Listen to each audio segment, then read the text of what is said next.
2022 AP Calculus AB free response question number 4. So here we have a question that involves a table. An ice sculpture melts in such a way that it can be modeled as a cone that maintains a conical shape as it decreases in size.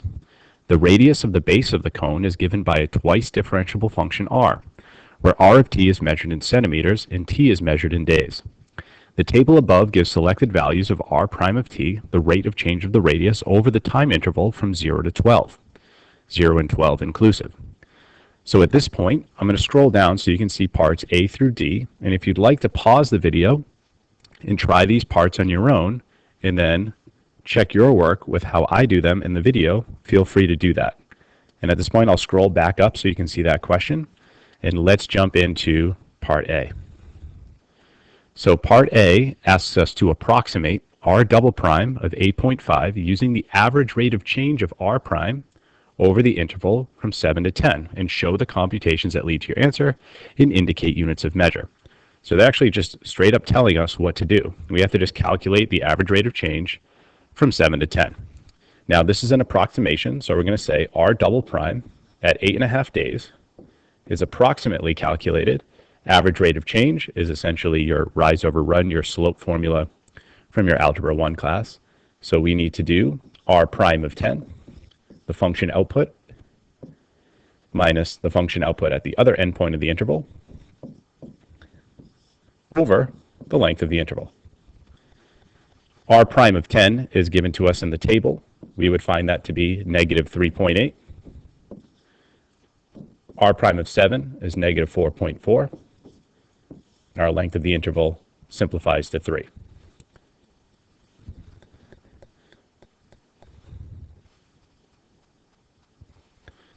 Here, cleaning this arithmetic up, adding the 4.4 to the negative 3.8 will get us 0.6 over 3.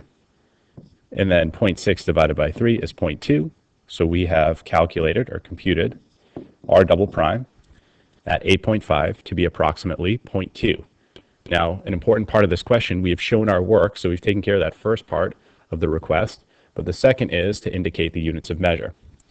So when we go back to our table, we see that r prime is measured in centimeters per day, and we're calculating the rate of change of that rate of change. So therefore, our answer, this approximation, is measured in centimeters per day,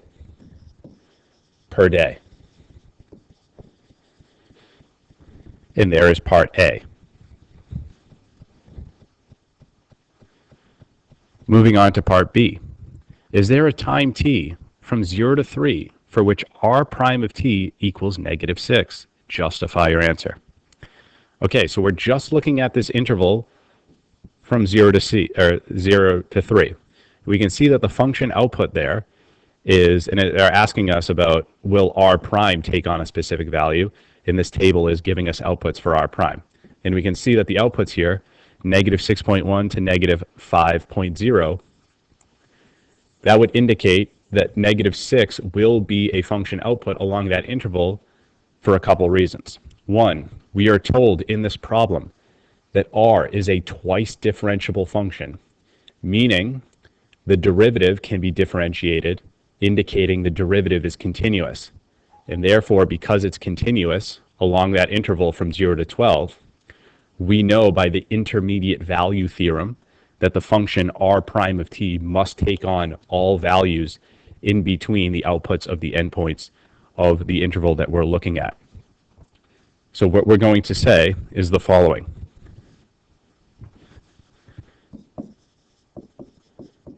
Because r of t is twice differentiable,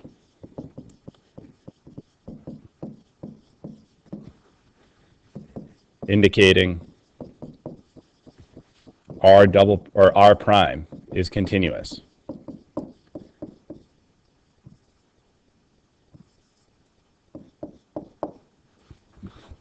And we're going to say r prime of 0 is equal to negative 6.1, and r prime of 3 is equal to negative 5.0,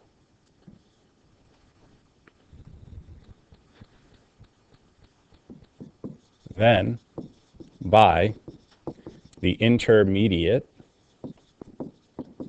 value theorem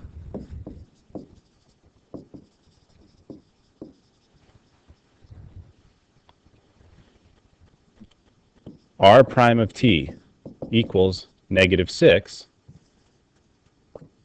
because -5.0 is less than -6, or sorry, greater than -6, so I'll switch this around. -6.1 is less than -6, which is less than -5.0.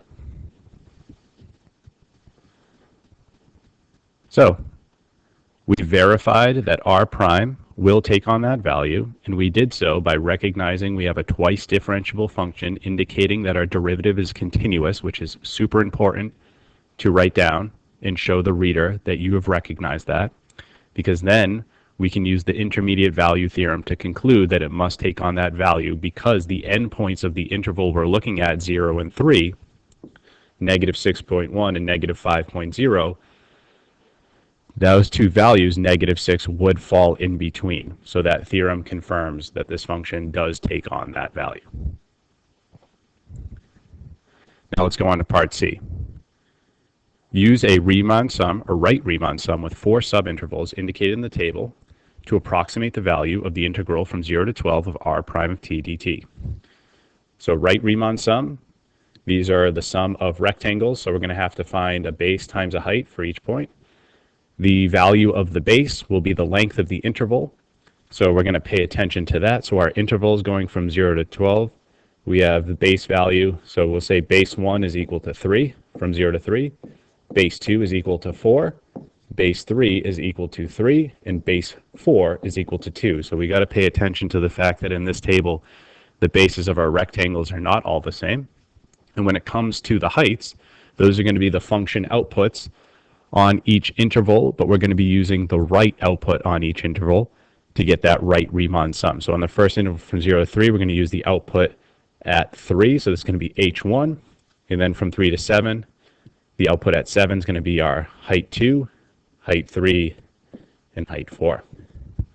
So let's write that approximation here. We're going to say the integral from 0 to 12 of r prime of t dt is approximated by, we're going to say 3 times -5.0 plus 4 times -4.4 plus 3 times -3.8, and then plus 2 times -3.5.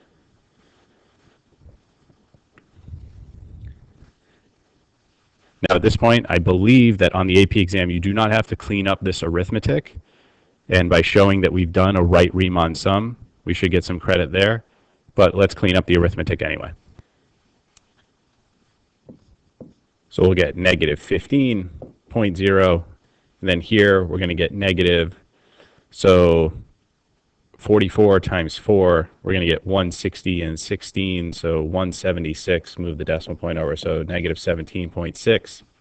And then 3.8 times 3, so 90, and 24, we're going to get 114, move, so 11.4, and then -7.0. When we put all these together, we're going to get approximately, so these middle two we can put together, so that 0.6 and 0.4 combined. And we'll get, so -29, so -15, and I'll put that with the 7, so we'll get 22.0 minus 29.0, and we're going to get -51 as our answer here. And units are not required here, so let's move on to part D. The height of the cone decreases at a rate of 2 centimeters per day. At time t equals 3 days, the radius is 100 centimeters and the height is 50 centimeters. Find the rate of change of the volume of the cone with respect to time in cubic centimeters per day at time t equals 3 days. The volume of the cone with radius r and height h is given by 1/3 pi r squared h. So we have to find the rate of change of the volume with respect to time. So we need to differentiate this volume formula. We need to find dV dt. So we see we have two variables that are not defined in terms of time. So we have R and H. Those are not variables T. So we're going to have to use some chain rule here. Now we just want to check before we actually differentiate, are the volume or the height and the radius staying constant? Because if they are, we can treat them like constants in the differentiation process.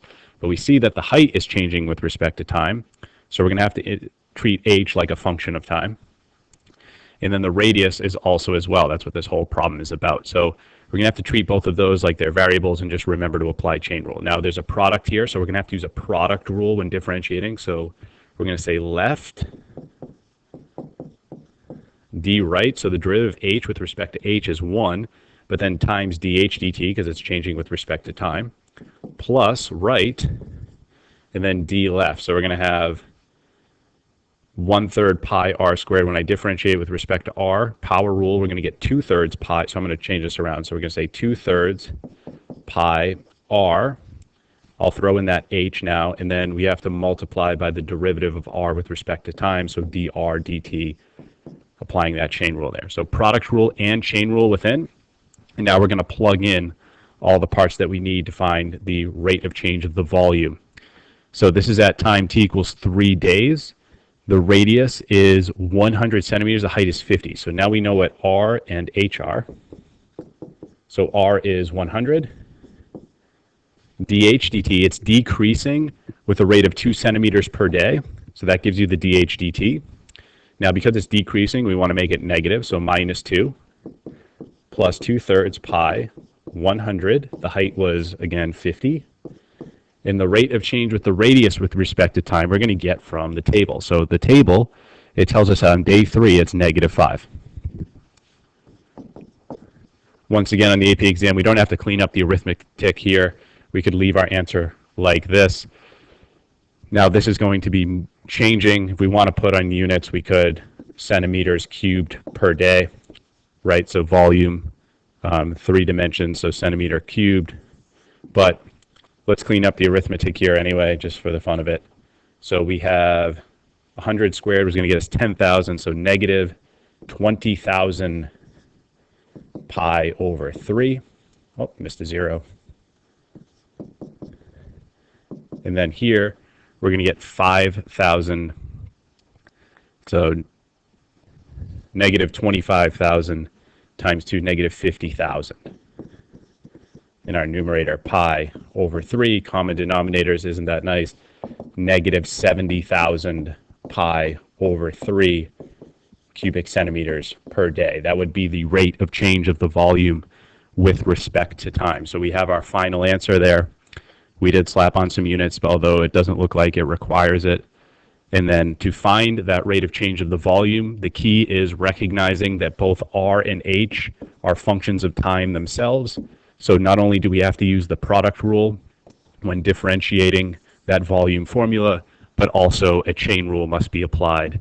And then we have all the pieces for those variables in the derivative formula that we plug in either from given information from Part D or from the table that this question was centered around.